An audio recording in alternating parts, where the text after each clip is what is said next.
أعوذ بالله من الشيطان الرجيم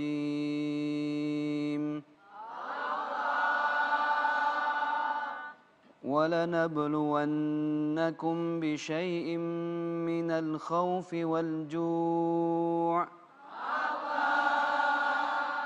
والجوع ونقص من الأموال والأنفس والثمرات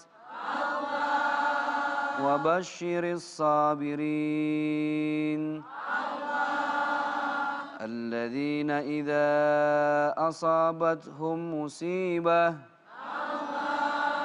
قالوا إنا لله وإنا إليه راجعون صدق الله العظيم.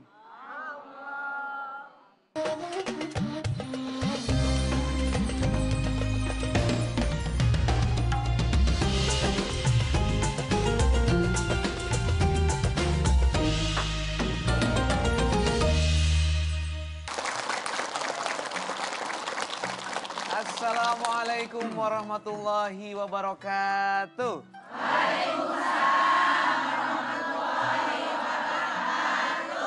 Alhamdulillahirrabbilalamin. Saya Sahrul Gunawan kembali ke hadapan Anda. Tentu saja dalam program kita Tombo Ati, Insya Allah selalu di hati. Seneng deh lihat ibu-ibu pagi-pagi udah pada mandi, udah pada wangi ya. Udah pada masak. Udah masak belum? Udah beres dong ya.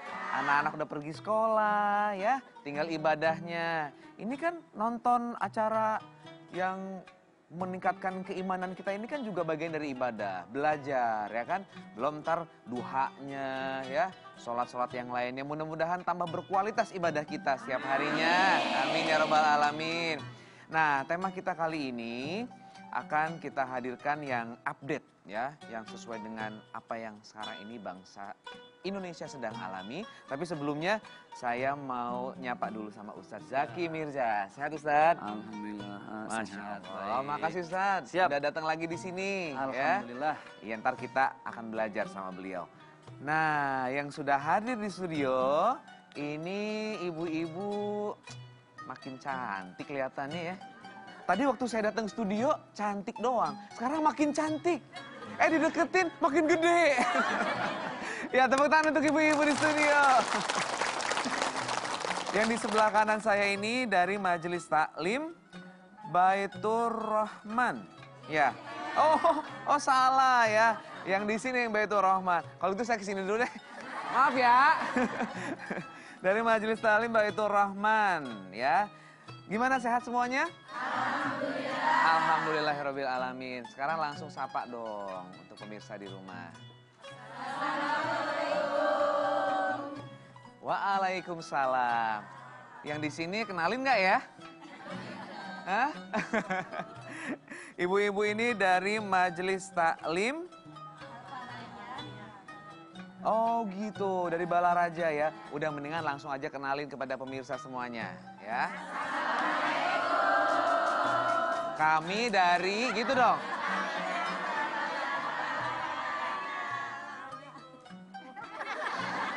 Makin kacau deh, udah deh. Pokoknya dari Balaraja ya. Iya, oke. Tepuk tangan untuk mereka semuanya. Iya, baik.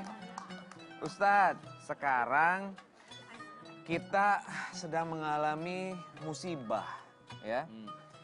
Kemarin waktu di Lombok semuanya kita dibikin kaget dengan fenomena alam ya, adanya gempa dan banyak sekali korban. Terakhir ada lagi Ustadz, sampai lebih dari 7 skala Richter yang berada di Donggala dan Palu. Ada yang bilang Ustadz, katanya ini Allah lagi marah nih katanya, ya kan? Terus kita harus introspeksi. Tapi kan Allah itu maha pengasih, maha penyayang. Kok marah Ustadz? Nah, berarti ini bagian dari cintanya Allah sama kita. Nah, ada apa ini? Di balik cinta ada musibah. Atau di balik musibah ada cinta. Nah, Silakan Ustaz, Baik. penuturannya dengan tausiah dari beliau. Silakan. Bismillahirrahmanirrahim. Assalamualaikum warahmatullahi wabarakatuh. Waalaikumsalam warahmatullahi wabarakatuh. Masih semangat Ibu ya? Siap. Hamdan wa syukran lillah, salatan wa salaman li Rasulillah. La haula wa la quwwata illa billah. Sama-sama semua, subhanallah walhamdulillah wa la ilaha illallah wallahu akbar. La ilaha illa anta subhanaka inni kuntu. Yang hadir ustazah semua ini. Amin. Pemirsa RTV dimanapun Anda berada, terutama untuk saudara-saudara kita di Lombok atau di Palu, Donggala, dan beberapa daerah yang sedang terkena musibah. Yang pasti di awal tayangan ini saya mau mengajak semuanya untuk saling mendoakan supaya yang sedang dititipkan musibah diberi kesabaran oleh Allah Subhanahu wa taala. Kita yang menyaksikan, yang melihat jadi pelajaran bermakna, pelajaran penting buat kita supaya kita lebih sadar diri kalau ternyata alam ini adalah titipan dari Allah Subhanahu wa taala. Ayat yang saya baca tadi sangat jelas banget ya. Itu surat Al-Baqarah ayat berapa kira-kira Ibu? Nah loh, ini harga cabai apal nih kalau ayat enggak. 155 ya. وَلَنَبْلُوَنَّكُمْ بِشَيْءٍ مِّنَ الْخَوْفِ وَالْجُوعِ وَنَقْصٍ مِّنَ الْأَمْوَالِ وَالْأَنفُسِ وَالثَّمَرَاتِ وَبَشِّرِ الصَّابِرِينَ الَّذِينَ إِذَا أَصَابَتْهُم مُّصِيبَةٌ قَالُوا إِنَّا لِلَّهِ وَإِنَّا. Ujungnya doang apal ya. Baik, saya coba berangkat dari ayat ini. A'udzubillahi minasyaitonirrajim. وَلَنَبْلُوَنَّكُمْ. Kata Allah, kami pasti akan menguji kalian semua. Adalah mutaukid di situ yang artinya pasti. Berarti Allah pasti akan menguji kalian semua, siapapun yang namanya manusia. Laki, perempuan harus siap diuji. Dengan kata lain, kalau jadi manusia harus siap diuji. Allah itu menguji dengan beberapa hal. Walanabluwannakum bisyai'in. Tapi kata Allah yang diuji itu sedikit. Kita sebagai manusia mikir nih Bang Alun, kok sedikit ya? Kenapa Allah menggunakan kalimat bisyai'in yang artinya sedikit? Padahal tsunami itu besar nggak Bu? Itu sedikit apa banyak tsunami? Tanah longsor sedikit apa banyak? Banjir bandang sedikit apa banyak? Kenapa Allah menggunakan kalimat bisyai'in yang artinya sedikit? Kata Allah, kami pasti akan uji kalian wahai manusia, tapi sedikit. Bisyai'in. Padahal semuanya besar. Ternyata Allah sedang mengajak kita ketika dititipin musibah, itu musibah sebesar apapun akan jadi kecil ketika kita bandingkan dengan semua nikmat Allah. Dari semenjak lahir sampai detik ini, musibah sebesar apapun akan jadi kecil ketika dibandingkan dengan apa? Nikmat. Maksudnya Allah gini, kalau lagi ada musibah, jangan lihat musibahnya aja. Lihat nikmat yang pernah Allah kasih. Betul nggak? Ibu pakai jam tangan, yang mahal jamnya apa tangannya? Tangannya. Pakai jam 10 juta, Allah nggak kasih tangan. Mau taruh di mana tuh jam? Ya nggak? Ikat pinggang yang mahal, ikatnya apa pinggangnya? Pinggangnya. Bang Sarul pakai ikat pinggang 15 juta, nggak ada pinggangnya, melorot celana Bu. Maksud Allah gini, kalau ada musibah, lihat nikmat nih. Maka waqala Nabi SAW, baginda Rasulullah, beliau bersabda, as-sabru 'inda sadmatil ula. Keimanan seseorang itu dilihat ketika pertama kali ditimpa musibah. Disitulah iman seseorang nampak. Subhanallah. Ibu coba bayangin kalau ibu yang tinggal di sana. Ibu coba bayangin kalau yang hilang itu anak-anak ibu. Ibu bayangkan kalau yang hilang itu pasangan ibu, cucu, rumah, semua hilang. Nauzubillahimin. Makanya tadi saya bilang siapapun yang lagi kena musibah, sebut nama Allah, wabasyiris sabirin, bersabar. Siapa orang yang bersabar? Alladzina idza asabathum musibah. Ketika ada orang dikasih tragedi, musibah, ujian, yang dia ucapkan adalah inna lillahi wa inna ilaihi. Pak Ustadz, itu bukannya doa ngelihat kurung batang lewat? Emang bener, tapi sebenarnya itu adalah ayat dari surat Al-Baqarah 155. Coba kita lihat artinya pemirsa ya. Innanya di sini nggak pendek, Bu. Inna, sesungguhnya kita. Lillahi, punya Allah. Wa inna, dan sesungguhnya kita. Ilaihi raji'un, kembali hanya kepada Allah. Tapi di Indonesia kadang suka begini ya, kalimat innalillahi khusus orang yang meninggal. Ada orang sakit, padahal masih hidup. Kita nengok, innalillahi, marah yang masuk. Kata gue mati. Padahal ibu, kalau ibu lihat di Arab, di Mesir, itu orang kehilangan sendal aja innalillahi. Innalillahi wa inna ilaihi raji'un. Makanya sebaik-baiknya kaget nih nenek yang latah nih. Ketika kaget biasain, dudur, innalillahi wa inna ilaihi. Ini ayam. Nah, makanya subhanallah ada cinta di balik musibah. Kenapa? Wabasyiris sabirin. Allah menitipkan musibah karena Allah sayang sama kita. Kapan Allah rindu dengan kita? Kok bisa Ustadz sampai Allah yang rindu? Ya karena kita jarang yang datang sama Allah. Jarang kita curhat sama Allah.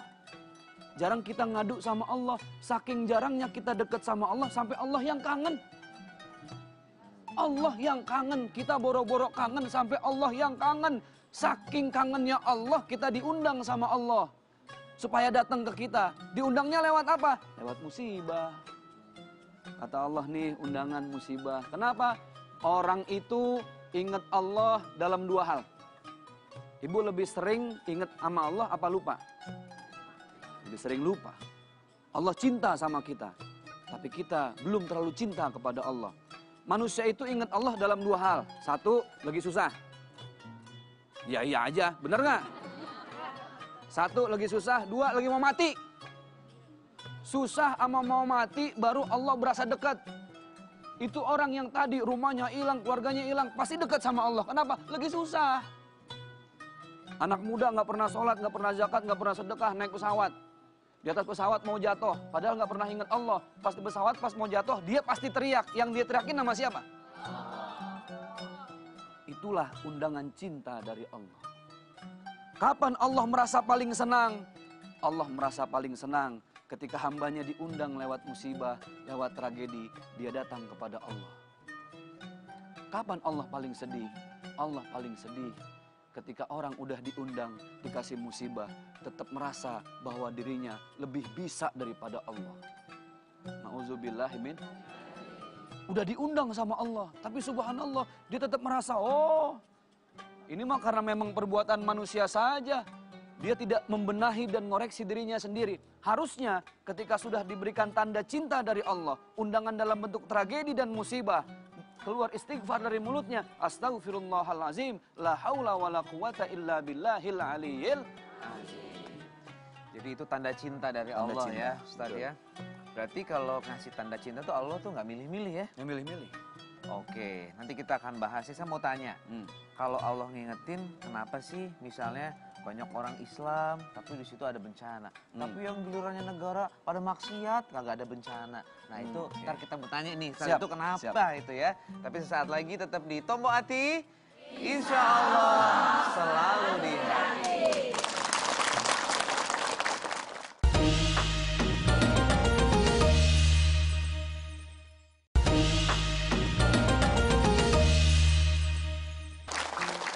Kembali bersama kami di Tombo Hati, Insya Allah selalu di hati.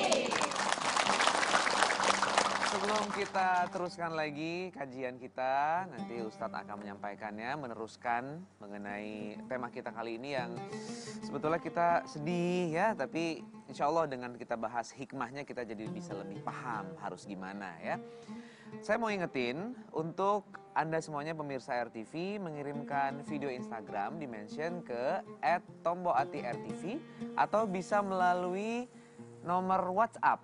Videonya dikirim ke WhatsApp 0897 924 7525. Kita tunggu ya. Nanti pertanyaannya akan dibahas oleh Ustadz yang menjadi narasumber kita. Sekarang saya mau ke Ustadz Zaki Mirza. Ustadz, bagaimana ini mengenai tanda cintanya Allah nih? Ya, kadang-kadang kita suka menyikapinya dengan hal yang berbeda gitu. Jadi negatif thinking sama Allah. Ini kok begini sih gitu. Nah, gimana saat cara kita menghadapi musibah? Baik, supaya kita lebih merasa apa yang dirasakan saudara-saudara kita dan jadi hikmah buat kita beristighfar sama-sama dulu Ibu ya. Biar kita ikut merasakan bahwa ya Allah, gimana kalau kita di posisi mereka gitu ya. Astaghfirullah Rabbal baraya. Astaghfirullah minal khotoya. Pemirsa RTV dimanapun Anda berada, ibu-ibu yang berbahagia, gini, ada satu tempat yang kena tragedi, bencana. Contoh Lombok, Palu, dan Donggala. Belum lama banjir bandang di Garut. Ya. Pernah juga gempa bumi di Padang, tsunami di Aceh. Terus yang ini belum selesai, udah datang lagi yang lain. Dan tidak hanya di tanah air Ustaz, tapi Di luar negeri juga di ya? Jepang, di Amerika ada kebakaran hutan. Sekarang kayaknya lagi banyak gitu Ustaz. Karena memang dunia ini sudah semakin menua Ibu ya. Namanya orang makin tua, penyakit makin banyak. Ya bengek lah, ya kolesterol lah, segala macam. Dunia pun sama, penyakitnya udah semakin banyak. Global warming, do you understand global warming? Wah lo gode-gode gini. Pemanasan dunia. Siapa yang berbuat sampai alam kita ini justru jadi ancaman buat kita sendiri? Ya manusia. A'udzubillahi minasyaitonirrajim. Zaharal fasadu fil barri wal bahri bima kasabat aydin nas. Semakin nampak nih sekarang kerusakan fil barri wal bahri, di darat, di lautan. Sebab apa? Sebab ulah tangan manusia itu sendiri. Hutan dibabat, betul nggak Ibu? Nggak usah jauh-jauh dah, di rumah buang sampah sembarangan. Bener nggak? Ternyata apa yang Rasul bilang itu benar. Mulailah dari diri sendiri, ibda bi anfusikum. Minimal buang sampah aja tidak sembarangan, itu sudah menunjukkan kita cinta sama alam.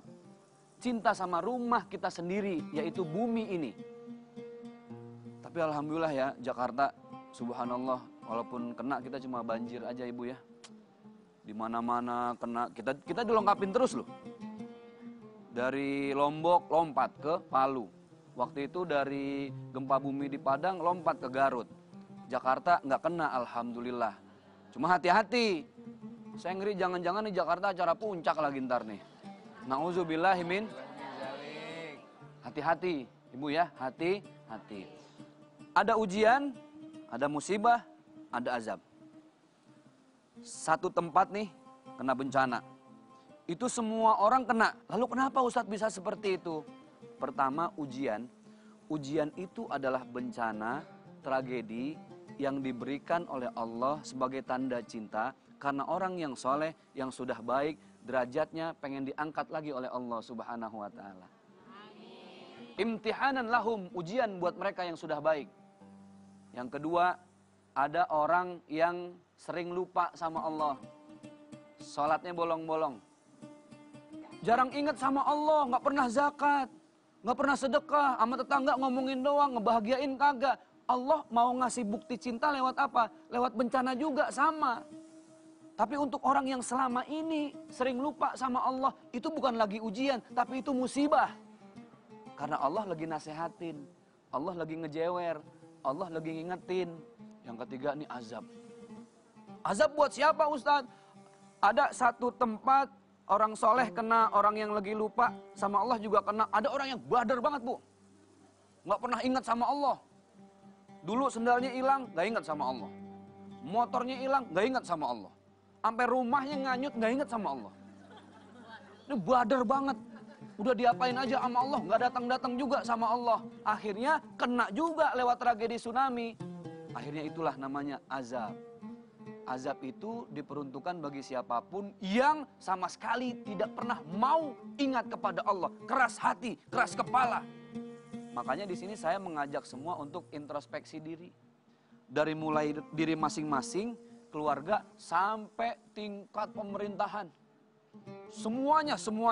Mari sama-sama kita tobat massal. Tobat apa, Bu? Jangan cuma sunat massal. Kalau perlu tobat massal. Nggak perlu nuding-nuding, sono sini kan lagi rame. Ini ada yang bohong, ini ada yang merasa dibully, ini ada yang merasa dihina. Betul nggak? Sekarang udah ada, ya Allah, bisa jadi tragedi di Palu, Donggala, segala macam. Jangan-jangan suatu saat kita juga kena, Ibu. Tapi gini, ada 3 perkara yang membuat Allah menurunkan azab. Dalam hadis qudsi, Allah Subhanahu wa taala berfirman, "Inni lahammu bi ahlil ardi adzaban." Kata Allah, aku ini udah gemes banget sebenarnya. Ini manusia udah petantang, petenteng, sombong, angkuh. Baru dikasih gempa bumi udah ngibrit. Betul nggak, Ibu? Dikasih tsunami, Masya Allah. Kita di Jakarta pernah ngalamin waktu itu ya. Digoyang begitu doang, ya Allah, saya itu kabur. Lagi bawa santri, 3 orang saya kabur. Tapi saya diem, subhanallah. Udah biarin deh, kita tunggu deh. Lah itu kan santri, saya tanya sama santri, lu tadi ngapa nggak ngabur? Ah, ngapain kabur, ada ustadz. Nah kalau ustadz mati, kita ustadz matinya bareng ustadz masuk surga. Dia nanya sama saya, ustadz ngapa nggak kabur? Saya jawab, lah masa ustadz kabur, malu lah gua. Ya Allah. Tadi yang tadi Ustadz bilang tuh ada 3 hal itu. Iya. Kita simpen dulu ya. Oke, simpen Ya. dulu, siap. Kita akan bahas sesaat lagi. Tetap di Tombo Hati. Insya Allah selalu di hati.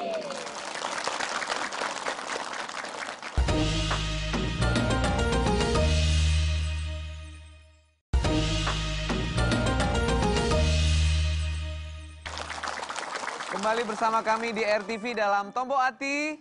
Insya Allah selalu di hati. Penasaran banget ya?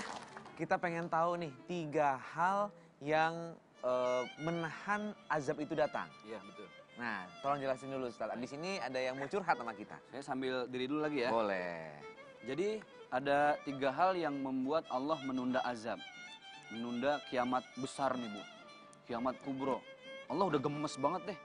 Manusia petantang, petenteng, sombong, angkuh, sama harta, padahal itu punya Allah. Ada 3 hal. Yang pertama apa? Falamma nadhartu ila umari buyuti. Ketika Allah melihat masih banyak orang yang ke masjid. Falamma nadhartu ila umari buyuti. Yang meramaikan masjid, memakmurkan masjid. Jadi selama ada orang yang masih sholat berjamaah, sholat subuh berjamaah, zuhur dan seterusnya, Allah menunda azab. Yang kedua apa? Wal mustaghfirina bil ashar. Masih banyak orang yang berbuat dosa langsung istighfar. Kan ada orang bikin dosa istighfarnya ntar pas lebaran. Ya kan? Ini enggak, dia buat dosa, dia ingat Allah langsung astagfirullahalazim. Selama yang begitu masih ada, azab ditunda. Yang ketiga, ini yang udah susah. Wal mutahabbina fi. Orang yang mencintai orang lain karena Allah. Bukan karena harta. Kenapa? Cinta karena Allah, benci pun karena Allah. Jadi 3 hal ini yang membuat Allah menunda azab sedikit demi sedikit. Sekarang kita akan ke curhatan dari para pemirsa dulu ya. Oke, siap. Oke, kita saksikan sama-sama. Ini dia yang mau curhat sama Ustadz. Kita saksikan. Assalamualaikum Ustadz, saya Ibu Yuni. Saya ingin tanya ke Ustadz, waktu terjadinya gempa bumi di Palu. Saya melihat di video di Mensos yang terjadi gempa, ada jemaah yang sedang sholat, tapi terjadi gempa. Nah, jamaah ini harus meneruskan jamaahnya, sholatnya, ibadahnya, atau harus pergi melarikan diri untuk pergi dari masjid. Ada aja Ustaz. Terima kasih.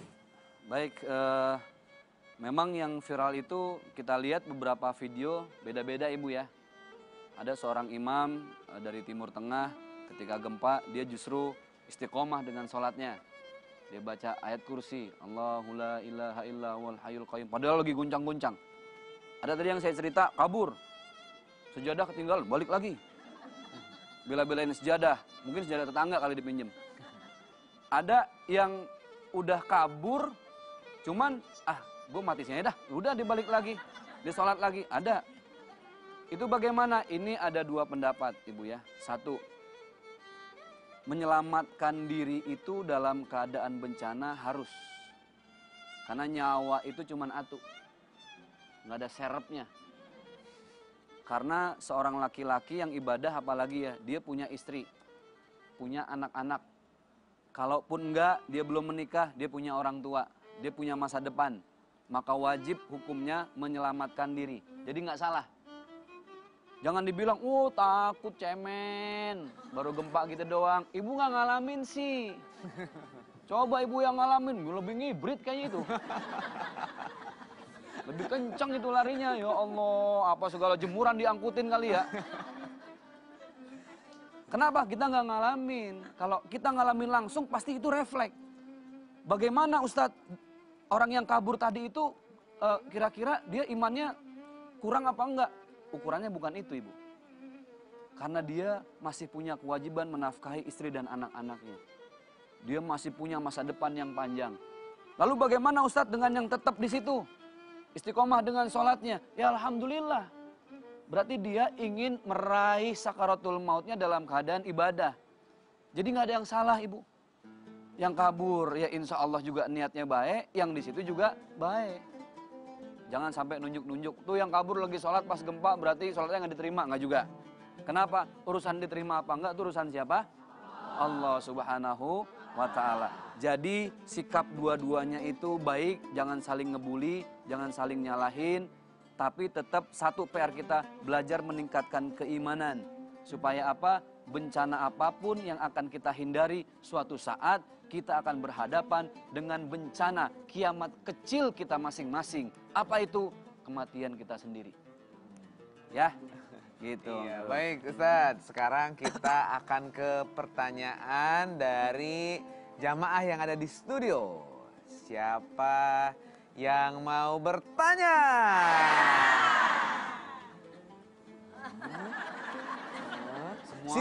Sini aja deh. Ya, silakan Bu.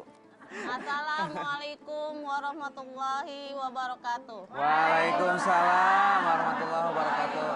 Nama. Nama saya Ibu Yaya dari Masjid Talim Al-Falahiyah Gembong Blaraja. Pak Ustadz, saya mau bertanya, kalau saya dapat musibah atau cobaan, apakah Allah sedang mengurangi dosa saya? Terima kasih Pak Ustadz. Ya, Terima kasih Bu Yaya. ya. Silakan Ustadz. Ya, Alhamdulillah. Pak Ustadz, kalau kita lagi ada dapat ujian atau musibah ngurangin dosa, tergantung ibu ngadepinnya gimana. Tadi saya bilang, musibah, ujian, azab itu undangan cinta dari Allah. Saking kangennya Allah sama kita. Nah, perkaranya ibu jadi berubah apa enggak? Kalau ibu berubah, ibu tobat, ibu lebih baik, disitulah dosa ibu berkurang. Tapi kalau ibu udah dikasih musibah, tapi ibu ngerasa, ini mah urusan biasa, bukan karena saya nggak sholat, bukan karena saya nggak zakat, memang udah urusan biasa, ini mah urusan manusia biasa. Saat itulah justru ibu dosanya bertambah. Ya, jadi dosa atau pahala tergantung bagaimana ibu menyikapi ujian musibah atau azab tadi. Paham ibu ya? Suatu saat ibu dapat bencana apapun, tragedi apapun di rumah atau satu daerah segala macam. Ingat, itu undangan cinta dari Allah supaya kita datang kepada Allah. Yang sudah rajin sholat, lebih rajin lagi sholatnya. Yang selama ini lupa sholat, harus full sholatnya. Yang selama ini nggak pernah sholat bertahun-tahun, taubatan nasuha, sholatlah saat itu juga. Mudah-mudahan bermanfaat. Amin, ya robbal alamin. Iya. Sekarang satu pertanyaan lagi. Siapa yang mau nanya? Yang itu deh. Silakan Ibu. Assalamualaikum warahmatullahi wabarakatuh. Waalaikumsalam. Saya namanya Hajah Umi Murtafiah, Majlis Talim Al-Falahiyah Garehiem, Raja.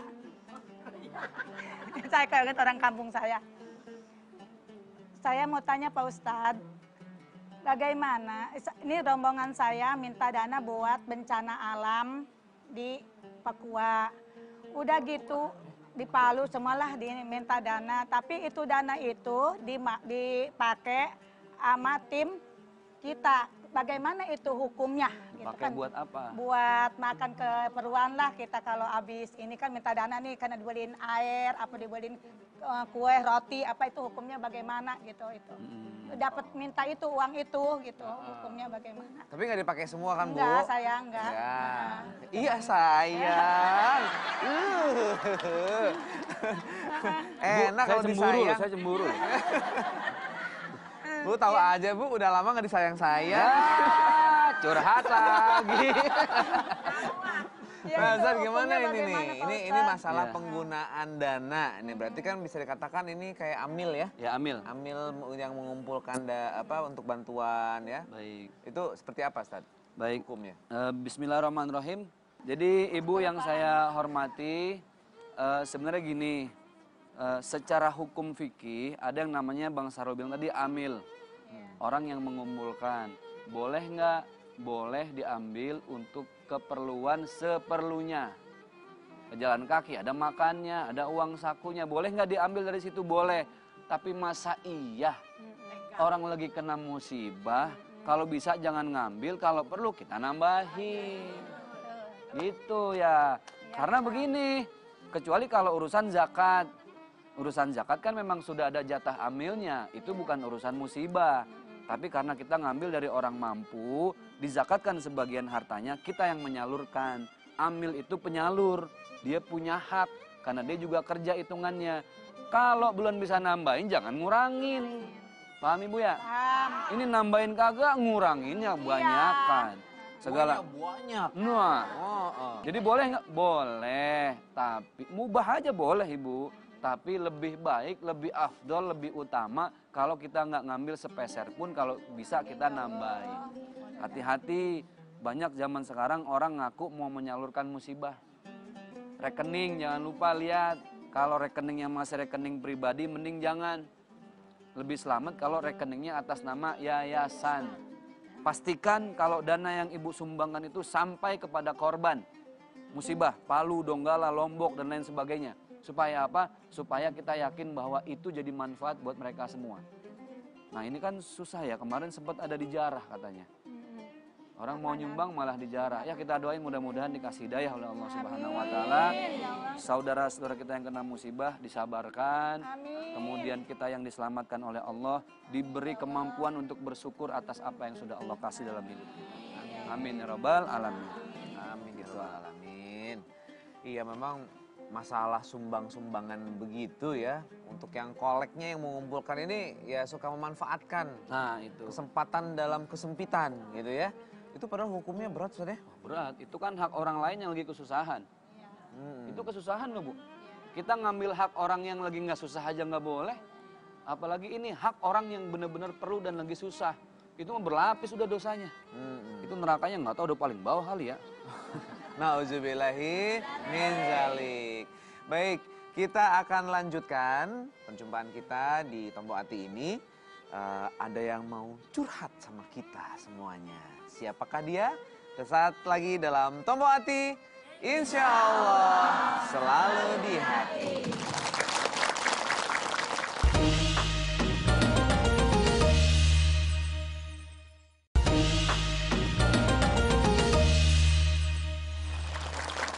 Kembali bersama kami di Tombo Ati, insya Allah selalu di hati. Ya, bicara mengenai musibah, ujian, azab, ini semoga semakin memperkokoh iman kita. Ya, kita harus siap. Kapanpun kita bisa diambil. Musibah itu bisa datangnya kapan aja ya, Ustadz ya. Dan sekarang sudah waktunya bagi kita semuanya karena ini segmen terakhir buat kita. Saya akan mengundang salah satu penonton jamaah yang ada di sini ke tengah-tengah saya. Ya, saya panggilkan Ibu Nino. Kita minta tepuk tangannya. Sehat Ibu? Waalaikumsalam warahmatullahi. Silakan Ibu. Ya, Ibu Nini mau curhat ini seputar tema kita kali ini ya, mengenai ujian. Silakan Ibu. Maaf, Assalamualaikum warahmatullahi wabarakatuh. Waalaikumsalam warahmatullahi wabarakatuh. Nama saya Ibu Ninu dari Majelis Baitul Rahman Kemayoran. Saya mau bertanya, saudara saya baru kena musibah tsunami. Keluarganya itu habis semua. Dan sekarang saudara saya itu stres dan sekarang tinggal bersama saya di Jakarta. Dia tuh seakan-akan tuh bahwa Allah itu tidak sayang sama dia itu. Dia tuh terus nggak mau beribadah. Terus gimana caranya? Saya itu cara mengingatkan kepada dia itu supaya mau kembali beribadah lagi seperti tadinya gitu. Baik. Oke, sudah Ibu ya? Udah. Pertanyaannya silakan dijawab. Bismillahirrahmanirrahim. Tadi kan saya bilang di awal ya, Allah itu paling seneng ketika hambanya diundang, hambanya datang sama Allah. Allah itu ngundang lewat musibah dan ujian. Ketika kita datang kepada Allah dengan mengangkat tangan dan memohon ampun, ya Rob, kalau memang aku menzolimi diri sendiri, ampuni aku ya Allah. Aku berjanji pada diri sendiri untuk lebih rajin dekat kepadamu. Ibadah, taat, sedekah, zakat, peduli tetangga dan saudara. Saat itulah Allah senang. Kenapa? Yang diundang datang. Nah, ini kalau tadi cerita ibu, udah diundang, malah ngejauh. Kan yang ngundang Allah lewat bencana tsunami ya. Tapi kata ibu tadi malah nggak sholat, stres, ngerasa Allah nggak sayang sama dia. Berarti ini adalah karakter orang yang ketika dititipkan undangan, dia nggak mau datang. Ibu kan ngundang hukumnya sunnah, datang hukumnya apa? Wajib, sama kayak orang nyampein salam. Nyampein salam di tengah jalan sunnah, jawabnya wajib. Maka ketika Allah yang ngundang, kita wajib datang. Bagaimana nasihatinnya Ustadz? Sekarang nggak mau sholat, tinggal di rumah saya. Sholat kagak, makan banyak banget. Misalnya begitu ya, itu bagaimana itu Ustadz? Ingetin aja ibu, kewajiban kita watawasau bil haq, watawasau bis sabr. Satu langkah konkretnya, kalau emang perlu dibawa ke psikolog, psikiater, mungkin bisa jadi dia keganggu mentalnya Bu. Yang kedua, boleh dengan ruqyah. Boleh nggak? Boleh. Ibu jangan dipikir ruqyah itu urusan jin doang Ibu. Ruqyah itu kan orang ketika ketakutan, ya Allah malah jauh dari Allah. Coba di ruqyah. Bisa jadi lebih banyak aura negatif dalam dirinya daripada positifnya. Yang ketiga, banyakin zikir. Zikir aja terus. Allah, Allah, Allah, Allah, Allah. Istighfar boleh. Astagfirullah, astagfirullah. Tasbih boleh. Subhanallah, subhanallah, subhanallah. Alhamdulillah, alhamdulillah, alhamdulillah. Zikir apa aja? Sebut terus. Ajarkan orang itu dekat kepada Allah dengan kalimat zikir kepada Allah Subhanahu wa ta'ala. Nasehatin. Dinasehatin nggak mempan, coba bawa ke kiai. Kenapa ketika kita datang ke kiai bawa air, kemudian ditiup setelah baca surat Al-Fatihah, diminumin supaya tenang? Kenapa? Bukan hanya perkara Al-Fatihahnya saja, tapi yang baca Al-Fatihah itu adalah orang yang bersih. Hatinya bersih. Orang yang hatinya bersih ketika baca Al-Fatihah, maka Al-Fatihah itu bisa jadi obat.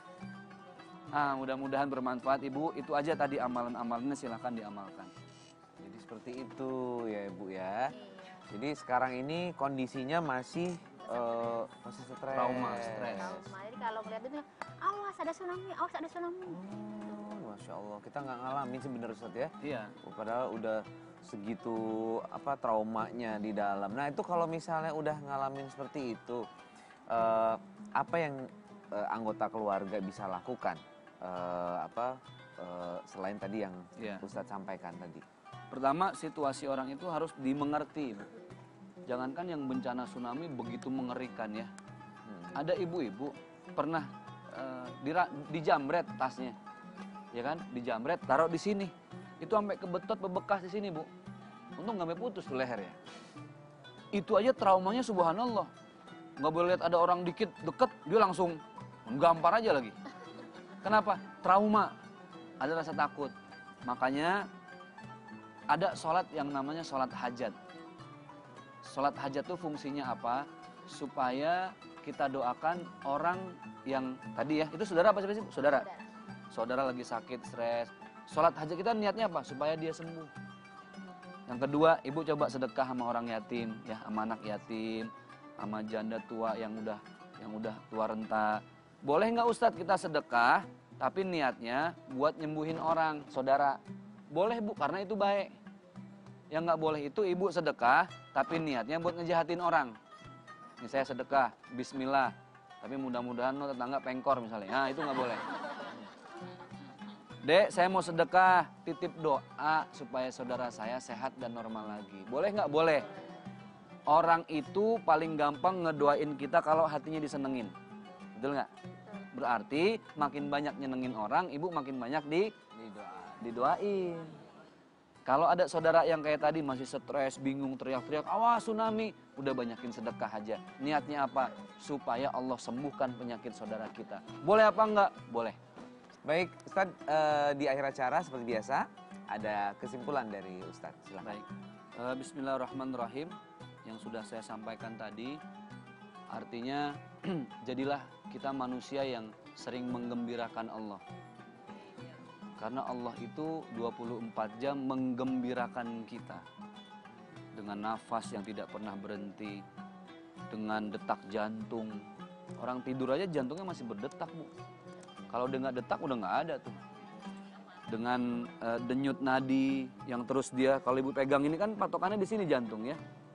Nafas, detak jantung, tatap mata, langkah kaki, itu semua nikmat dari Allah. Nah, ketika kita dapat musibah, ujian, tragedi, bencana, jangan fokus pada musibahnya saja. Tapi mari sama-sama kita hitung-hitung lagi. Fabi ayyi ala'i rabbikuma tukadziban. Wa in ta'uddu nikmatallah la tuhsuha. Ibu kalau lagi ada musibah sedikit, coba lihat betapa banyak Allah itu menggembirakan kita. Sampai pada akhirnya kita ambil kesimpulan, ya Allah, ternyata nikmat Engkau jauh lebih besar dari musibah yang Engkau titipkan dalam hidup ini. Nah, makanya banyak-banyak berdoa kepada Allah supaya apa? Supaya kita diberi kekuatan untuk bersyukur dengan apapun nikmat yang sudah Allah kasih. Kedua, berdoa kepada Allah supaya Allah memberi kekuatan kepada kita untuk bersabar dengan musibah, tragedi, bencana apapun yang juga dititipkan oleh Allah dalam hidup kita. Ternyata ibu bahagia, sengsara, suka, duka, itu yang nitipin siapa? Allah. Karena Allah mau hidup kita berwarna. Hidup yang berwarna dan kita hadapi dengan iman, mau senang mau susah, mau suka mau duka, disitulah kita disebut dengan orang yang mukmin, beriman kepada Allah Subhanahu wa Ta'ala. Mudah-mudahan bermanfaat. Baik, terima kasih Ustadz. Mudah-mudahan kita bisa jadi orang-orang yang sabar di dalam menghadapi setiap apapun, baik itu musibah, ujian, maupun azab ya.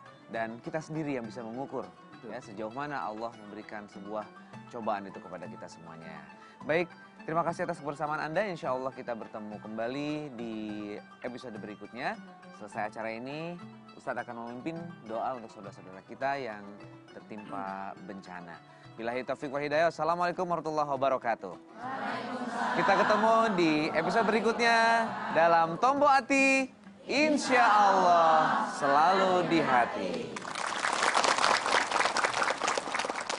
Baik, Bapak Ibu, mari kita berdoa, angkat kedua tangan kita. Kita khususkan doa kita kali ini untuk saudara-saudara kita yang menjadi korban bencana alam. Lombok, Palu, Donggala, dan di daerah manapun di Indonesia, bahkan di seluruh belahan dunia ini. Astaghfirullahalazim, astaghfirullahalazim, wa atubu ilaihi min jami'il ma'asi wa dzunub. Ya Rabbana, lakal hamdu kama yanbaghi li jalali wajhikal karim wa li azimi sultanik. Ya Allah, pada pagi hari ini kami bersimpuh di hadapan-Mu. Kami datang kepadamu atas undangan-Mu ya Allah. Engkau undang kami dalam bentuk cinta. Bencana alam, tragedi, musibah, betapa kami yakin itu adalah undangan cinta dari Engkau ya Allah. Ya Rabbana ya Karim, untuk saudara-saudara kami yang terkena musibah, yang kehilangan hartanya, keluarganya, sanak famili dan saudaranya. Kuatkan mereka ya Allah, sabarkan hati mereka ya Allah. Beri mereka kehidupan yang terbaik setelah musibah tersebut ya Allah. Beri mereka kekuatan untuk kembali mengawali hidup dengan penuh iman kepadamu ya Allah. Ya Rabbana ya Karim, kami yang masih Engkau selamatkan ya Allah, dimanapun kami berada. Terima kasih ya Allah, terima kasih. Karena kami masih dijauhkan dari bahaya, dari gempa bumi, dari tanah longsor, dan dari bencana yang Kau titipkan pada kami. Ya Rabbana ya Karim, kuatkan hati kami untuk bersyukur dengan apapun yang sudah Engkau titipkan dalam hidup kami semenjak lahir sampai detik ini. Ya Rabbana, pun suatu saat Engkau titipkan musibah pada hidup kami, beri kami kekuatan untuk bersabar dalam menghadapinya ya Allah. La haula wa la quwata illa billahil aliyil azim. Suka, duka, bahagia, sengsara, betapa kami yakin itu semua adalah kehendak-Mu ya Allah. Innama amruhu idza arada syai'an ayyakula lahu kun fayakun. Allahumma ighfir dzunubana wa dzunuba walidina warhamhum kama rabbawna shighara. Rabbana atina fid dunya hasanah wa fil akhirati hasanah wa qina adzabannar. Bifadli subhana rabbika rabbil izzati amma yasifun wa salamun alal mursalin walhamdulillahi rabbil alamin.